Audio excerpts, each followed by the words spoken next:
आज polymer chapter पढ़ेंगे हम लोग 12 का। पॉलीमर का अर्थ होता है बहुलक।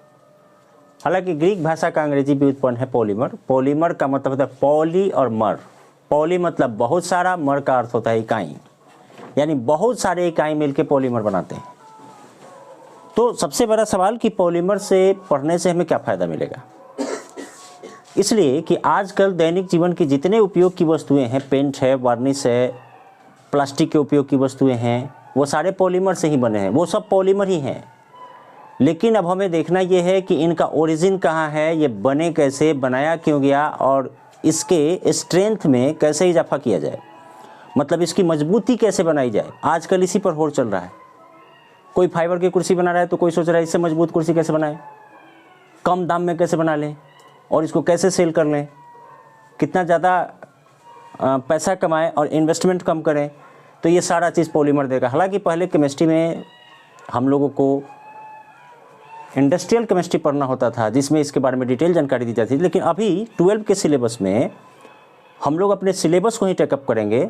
मैं कोशिश करूंगा कि थोड़ा बेहतर से आपको दे सकूं, समझा सकूं, ताकि आप पॉलीमर को डीपली जान जाएं और शायद एग्जामिनेशन पॉइंट ऑफ व्यू से भी इम्पोर्टेंट हो। तो सबसे बड़ा सवाल कि पॉलीमर क्या है। बहुलक को पॉलीमर कहते हैं। पॉलीमर का हिंदी होता है बहुत बहु और लक, यानी बहुत सारी इकाई। पॉली जोर मर, बहुत सारी इकाई। तो पॉलीमर कुछ तो नेचुरल होते हैं, प्राकृतिक स्रोत से प्राप्त होते हैं, तो उन्हें प्राकृतिक बहुलक कहते हैं। कुछ बहुलक होते हैं जो प्रकृति से प्राप्त होते हैं, लेकिन उन्हें मजबूत बनाने के लिए मानव अपने द्वारा केमिकल का उपयोग करके उन्हें मजबूत बनाता है। तो वो आधा प्रकृति का होता है और आधा मानव का योगदान होता है, तो उसे कहते हैं अर्ध संश्लेषित बहुलक। और तीसरा होता है संश्लेषित बहुलक, जिसे मानव निर्मित भी बहुलक कहते हैं, जिसमें प्रकृति के बहुलक का कोई योगदान नहीं होता, मानव स्वयं लैब में तैयार करता है और उसका उपयोग करता है। हालांकि बहुलक का वर्गीकरण कई तरीके से किया गया है, जैसे प्राप्ति के स्रोत के आधार पर, जिसकी चर्चा अभी हमने की 3, कौन सा, संश्लेषित, अर्ध संश्लेषित और प्राकृतिक बहुलक। फिर उसमें बॉन्ड होते हैं, तो बॉन्ड के आधार पर भी बहुलक का वर्गीकरण किया गया है। सिंगल बॉन्ड है, डबल बॉन्ड है, ट्रिपल बॉन्ड है, ट्रिपल बॉन्ड का जाल है तो उसे जालक्रम बहुलक कहेंगे, इस तरीके से। हालांकि बहुलक को ऐसे बॉन्ड के आधार पर या मैन्युफैक्चरिंग के आधार पर वर्गीकरण किया जाए कि कैसे बना है, किससे बना है, तो 2 भाग में बांटते हैं। एक होता है समबहुलकन, समबहुलक। अब जैसे मैंने कहा बहुलकन, तो बहुलकन से आप क्या समझते हैं, बहुत सारी इकाई मिलकर बहुलक बनाई, यानी इकाई मिला तो बहुलक बनाया। बहुलक बन तो गया, लेकिन बहुलक बनने की क्रिया को क्या कहते हैं, बहुलकन। एक इकाई है जो आपस में जुड़ते हुए बहुलक बनाया, बहुत सारी इकाई जुड़ गई और बहुलक बनाया, लेकिन बहुलक अगर बना है तो यह क्रिया क्या कही जाएगी, बहुलकन। तो अगर कोई एक ही इकाई बार बार जुड़े और बहुलक बनाए तो उसे कहते हैं समबहुलकन। और जब 2 इकाई एक साथ मिलकर बड़ा बहुलक बनाए तो उसे कहते हैं सहबहुलकन। जैसे हम लोग बात करें आजकल के दैनिक जीवन में ज़्यादा उपयोग का पॉलीथीन का, तो पॉलीथीन के बारे में क्या ख्याल है आपका। तो पॉलीथीन 2 प्रकार के होते हैं, लेकिन ये है सहबहुलकन कि समबहुलकन, इसकी चर्चा पहले कर ली जाए। तो ये समबहुलकन है, सहबहुलकन नहीं है, क्योंकि एक इकाई होता है इथीन। देखिए यहाँ पर ध्यान दीजिए आप, ये इथीन है। जैसे ही इसका बहुलकन हम करते हैं उच्च दाब पर, हाई प्रेशर पर, पेरोक्साइड उत्प्रेरक ले लें या ऑक्साइड उत्प्रेरक ले लें, तो क्या होगा भाई, ये हम लेंगे बहुत सारा। मतलब ये इथीन कितने हैं, मान लीजिए 1 लाख हैं, 2 लाख हैं, जितने भी इथीन हैं। अब ये सारे इथीन क्या होगा, रिएक्ट करने के बाद ये आपका डबल बॉन्ड टूट जाएगा। मैं हाइड्रोजन को इधर लिखूँ तो कोई आपत्ति नहीं, क्योंकि कार्बन के बॉन्ड तो बराबर ही होंगे, और दोनों के 1-1 बॉन्ड खाली हो गए और यहाँ N दे दिया गया। इसका मतलब कि सारे इकाई एक दूसरे से जुड़ गए। ये कौन सा बहुलक है भाई, एक ही इकाई बार बार जुड़ के बनाया है, तो समबहुलकन है, समबहुलकन है। अब ये बना पॉलीथीन, ये है इथीन।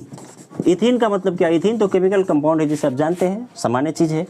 यहाँ कितने इथीन है, बहुत सारे इथीन है, तो बहुत सारे का अंग्रेजी क्या होता है केमिस्ट्री में, पॉली, तो इसका नाम होता है पॉलीथीन। अब पॉलीथीन की बात करें तो यहाँ पर देखिए हाई प्रेशर और पेरोक्साइड उत्प्रेरक, लिए हैं इथीन के साथ तो पॉलीथीन बना। कैसा पॉलीथीन बना भाई, ये जानकारी नहीं है। अब जैसे मैंने इसके स्ट्रेंथ की बात की तो ये बना आपका LDP, लो डेंसिटी पॉलीथीन, निम्न घनत्व का पॉलीथीन। जैसे ही मैं यहाँ पे कैटालिस्ट और प्रेशर टेम्परेचर को चेंज करूँगा तो HDP बन जाएगा, हाई डेंसिटी पॉलीथीन। अब दोनों में अंतर कहाँ है? लो डेंसिटी पॉलीथीन से पॉलीबैग बनाएंगे, लचीला पाइप बनाएंगे, खिलौना बनाएंगे, बोतल बनाएंगे, लेकिन HDP से हाई डेंसिटी पॉलीथीन से बोतल नहीं बनाएंगे, बोतल का ढक्कन बनाएंगे। देखिएगा ढक्कन थोड़ा मजबूत होता है, HDP से बनता है। कूड़ादान बनाएंगे, बाल्टी बनाएंगे तो वो HDP से बनता है। खैर इसकी जानकारी विस्तृत में की जाएगी। ये समबहुलकन है, अगर दो दो इकाई आपस में जुड़ जाए और तब बहुलक बनाए, जैसे फॉर एग्जांपल एक A और एक B हो गया। मैंने कहा इसकी संख्या n और इसकी संख्या n, अगली बार क्या होगा, A और B जुड़े, कितने जुड़े भाई, तो लगातार A और B जुड़ते चले जाएं तब तो लंबी श्रृंखला बन जाएगी। तो ऐसे थोड़ी लिखते हैं बहुलक में, ऐसे घेर देते हैं और यहाँ पे n लगा देते हैं कि इसी तरह का बहुत सारा जुड़ा हुआ है, जिसे हम लोग कहते हैं बहुलक। लेकिन कौन सा बहुलक? सह बहुलकन। सह का मतलब क्या हुआ, साथ साथ। देखिए ये दोनों एक दूसरे के साथ साथ चलते जा रहे हैं, ये सह बहुलकन है। इसकी भी जानकारी दी जाएगी। दूसरा है आपका कि अगर बहुलक को देखा जाए तो एक होता है ताप दृढ़ बहुलक और एक होता है ताप सुघट्य बहुलक। रेसा होता है, प्रत्यास्थ बहुलक होता है। इसका वर्गीकरण, इस तरह का वर्गीकरण उसके बीच बंधे हुए बॉन्ड के आधार पर किया जाता है, उसके प्रकृति के आधार पर किया जाता है। जैसे अब रेसा क्या है भाई, तो धागा बनाने वाला ठोस है, मजबूत होता है, उसके बीच का बॉन्ड मजबूत होता है। लेकिन दूसरी तरफ अगर हम प्रत्यास्थ बहुलक की बात करें तो ऐसा बहुलक जिसे खींचा जाए तो अपने लंबाई से दुगने तक खींचा जाए और जैसे छोड़ेंगे वापस आ जाएगा। ऐसा क्यों होगा? उसमें डबल बॉन्ड, ट्रिपल बॉन्ड होता है जो उसे दूर जाने तो देता है लेकिन फिर वापस आने में भी मदद करता है। प्रत्यास्थ बहुलक है। अब ताप दृढ़ बहुलक की बात करें और ताप सुघट्य की बात करें तो इसको सिंपली एग्जाम्पल की तरफ समझाते हैं आपको। ताप दृढ़ वह होता है जिसे बार बार गर्म और ठंडा नहीं किया जा सकता हो, और ताप सुघट्य वह होता है जिसे बार बार गर्म और ठंडा करके उपयोग किया जा सकता हो। अब इसका जीता जागता एग्जाम्पल देखना है तो महानगर में जाइएगा तो आप एक कुर्सी खरीदे 400 रुपये का। अब कुर्सी ले आए, कुर्सी आपकी टूट गई, वो फेरी वाला आएगा कहेगा कि आपकी टूटी कुर्सी ले लेता हूँ, नई कुर्सी दे देता हूँ। आप भी खुश, भाई नया मिल गया, और वो टूटा ले गया, वो भी खुश है। अब वो क्यों खुश है वो जानता है, आप तो नहीं जानते हो। लेकिन जब उसकी कुर्सी टूट जाए, उसका दिया हुआ फिर से मिल जाए, वो कहिए कि अपनी वाली कुर्सी ले जाओ और मुझे दूसरी दे दो, कहेगा ना अभी ना ले जाएंगे, इसे फेंक दीजिए। इसलिए कि वो जो कुर्सी दे गया है वो ताप दृढ़ प्लास्टिक, ताप दृढ़ बहुलक का बना है, उसे अब दोबारा गर्म करके वो कुछ नहीं बना सकता। लेकिन आप जो बेहतर क्वालिटी का कुर्सी रखे थे 500 और 600 रुपये का, टूट गया, आपके लिए तो यूजलेस था, वो उसे ले गया तो उसे गला के कप, प्लेट, चादर, तार इत्यादि खिलौना बहुत कुछ बना सकता है। उसे बार बार गर्म करेंगे, नया स्ट्रक्चर देके और नई चीज़ बना सकता है। तो वो अपने फ़ायदे में है, आप अपने फ़ायदे में हैं। अब ये पता नहीं कौन फ़ायदे में है। तो वो ताप सुघट्य और ताप दृढ़ दो तरह के बहुलक होते हैं। कप टेम्परेचर के थर्मोस्टेट और थर्मोसेटिंग और थर्मोप्लास्टिक की बात की जाए तो इस तरीके से वर्गीकरण किया जाता है। फिर अगर वर्गीकरण किए हैं तो अब हम पॉलीमर की तरफ ध्यान दें तो पॉलीमर क्या होता है भाई, बहुलक। तो बहुलक बनने की क्रिया बहुलकन कहलाती है। तो साथ साथ बनेगा और बहुलक बनाएगा तो सह बहुलकन होगा, और एक ही तरह का इकाई जुड़ जुड़ के बड़ा बहुलक बना दे तो समबहुलकन होगा। क्या इसकी क्रिया देखिए, ये एक इकाई जुड़ा और बहुलक बनाया, इथीन बना, पॉलीथीन बनाया, पॉलीथीन बनाया, तो ये क्या किया भाई, इकाई जुड़ के बहुलक बना दिया। लेकिन ये बहुलक बनने की क्रिया क्या कहलाएगी, बहुलकन। लेकिन कौन सी बहुलकन, ये एक इकाई है तो समबहुलकन। यहाँ पर ध्यान दें तो दोनों इकाई मिलकर आपस में बड़ा सा बहुलक बना रहे हैं, तो ये बहुलक बन गया सहबहुलक बना, लेकिन यह बनने की क्रिया होती है सहबहुलकन। अब आप अगर 12 के विद्यार्थी हैं, 12 का ही चैप्टर है, अगर आप एग्जामिनेशन का प्रिपरेशन कर रहे हैं तो कौन सा बहुलक है, उसका इकाई क्या है, इसको याद रखेंगे तो आपका 2 नंबर का काम हो जाएगा। अब बहुलक कौन सा है, अब देखिए एग्जाम में तो कुछ भी पूछा जा सकता है, लेकिन बेसिकली अभी तक समबहुलकन के ही इकाई पूछे जाते हैं, क्योंकि सहबहुलकन में जैसे ही ऑप्शन डालेगा तो 2 ऑप्शन डालना पड़ेगा, तो थोड़ा लेंदी प्रोसेस हो जाता है। तो ऐसा ही पूछा जाता है जिसमें एक इकाई हो। पूछने के लिए तो कुछ भी पूछ सकता है, आप अपना प्रिपरेशन करें, लेकिन बहुलक और उसके इकाई अगर जानते हैं, इसके उपयोग को जानते हैं, तो आपके 2 नंबर का काम चल सकता है। अब जैसे ही चलते हैं पॉलीथीन की ओर, तो पॉलीथीन क्या है भाई, एक बहुलक है। तो पॉलीथीन में अभी हम जैसा बताए आपको कि HDP और LDP 2 पॉलीथीन होते हैं। तो पॉलीथीन तो पहले पॉइंट बनाएंगे और पॉलीथीन का 2 वर्ग बांटेंगे, एक निम्न घनत्व का पॉलीथीन, एक उच्च घनत्व का पॉलीथीन, जिसकी अंग्रेजी की चर्चा की गई है LDP low density polythene, HDP high density polythene. तो LDP क्या है और HDP क्या है, तो LDP जैसे ही बनाते हैं तो यहाँ पर टेम्परेचर प्रेशर की बात की जाए, ये देखिए हमने इसको लिखा, इसको हटा देते हैं, LDP की बात करें तो LDP का मतलब क्या हुआ, लो डेंसिटी पॉलीथीन, लेकिन होता बिल्कुल उल्टा है। जैसे ही लो डेंसिटी की बात करेंगे तो पेरोक्साइड उत्प्रेरक या ऑक्साइड उत्प्रेरक लेंगे, लेकिन प्रेशर कितना होगा, 1000 से 3000 ATM। हालांकि ये रिएक्शन 2000 ATM पर भी होता है, बात समझ लीजिए। तो इसकी गुलामी न करें आप कि किसी किताब में 1000 से 3000 दिया, सर आप 2000 पढ़ा रहे हो, और 2000 दिया था आप 3000 पढ़ा रहे हो। यानी कि प्रेशर को हाई रखना है तो जाके रिएक्शन कंप्लीट होगा, लो प्रेशर पर रिएक्शन कंप्लीट नहीं होगा।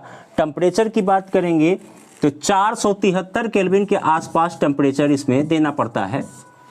अप्रॉक्सीमेशन में बात की जा रही है, एक्यूरेसी नहीं है। आदमी का तो बुखार भी होता है तो चढ़ते उतरते रहता है, बढ़ते घटते रहता है, इसकी क्या बात करेंगे आप। 473 केल्विन टेम्परेचर देना है, 475 हो जाए कोई आपत्ति की बात नहीं, 470 हो जाए तो भी कोई दिक्कत नहीं, आपका रिएक्शन होगा और बनेगा लो डेंसिटी पॉलीथीन। लेकिन क्या हुआ भाई, LDP में क्या सीखा आपने, प्रेशर हाई टेम्परेचर हाई, दोनों बात हो गई, और बना क्या LDP लो डेंसिटी।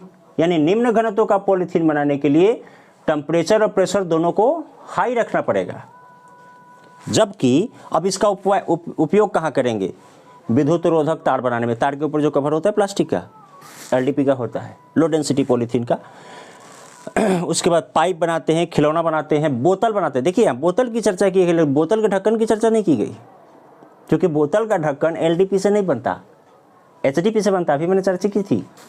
अब जैसे ही इथीन को आप टेम्परेचर और प्रेशर लो करेंगे और कैटालिस्ट चेंज करेंगे, मतलब टेम्परेचर कितना 333 केल्विन के आसपास और 6 से 7 ATM दाब, देखिए टेम्परेचर भी कम हो गया, प्रेशर भी कम हो गया, तो बनेगा HDP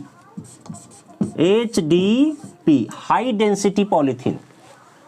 नाम क्या हुआ इसके हिंदी, उच्च घनत्व का पॉलीथीन, लेकिन टेम्परेचर प्रेशर कितना लगा, कम, आपका HDP बन गया। लेकिन इसमें कैटालिस्ट कौन डालते हैं, कैटालिस्ट की बात करेंगे तो इसके कैटालिस्ट की चर्चा डिटेल में कर देता हूं, हो सकता है ऑब्जेक्टिव या कॉम्पिटिटिव एग्जाम में आ जाए। कहीं कहीं लिखा होगा तिसला नट्टा कैटालिस्ट, मतलब अब देखिए इसको लिखेंगे तो तिसला लिखेंगे, तिसला नट्टा उत्प्रेरक, लेकिन किसी किसी किताब में आप देखेंगे तो तिसलगर लिखा होगा, तो आप कंफ्यूज ना करें, दोनों एक ही चीज है। कहीं कहीं तो जिगला लिखा होगा, जिगला नट्टा कैटालिस्ट, जिगला नट्टा उत्प्रेरक, यह नाम में कुछ नहीं रखा, ये तो विदेशी नाम है। अब जैसे भारतीय खिलाड़ी दूसरे ज़मीन पर खेलते हैं तो वहाँ का प्रोनाउंसिएशन थोड़ा चेंज कर जाता है।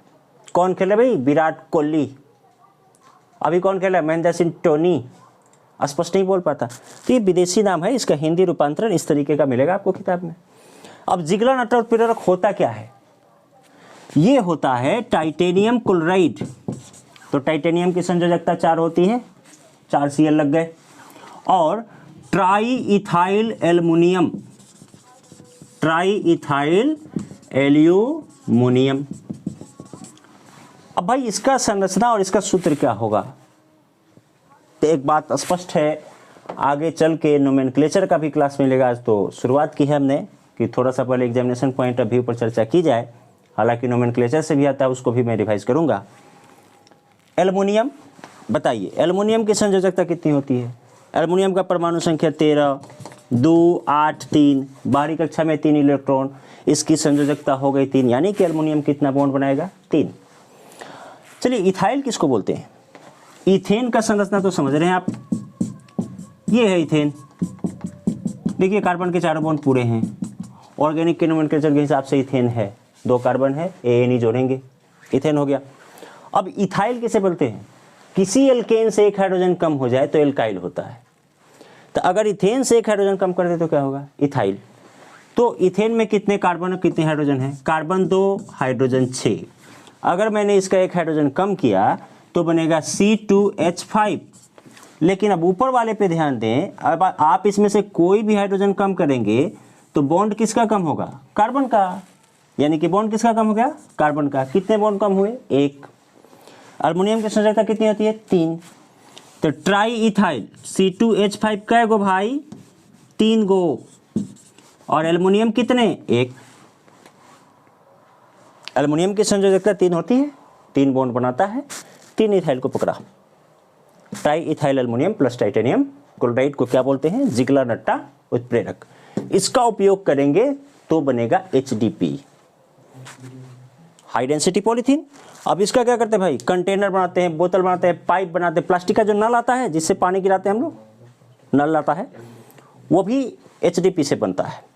जितने मजबूत चीज़ होते हैं, गृह उपयोग के सामान की जो वस्तु होती है प्लास्टिक की, वो HDP से बनाते हैं। ठीक है, रुकते हैं, फिर अगले क्लास में मिलते हैं। आज इतना ही देखें।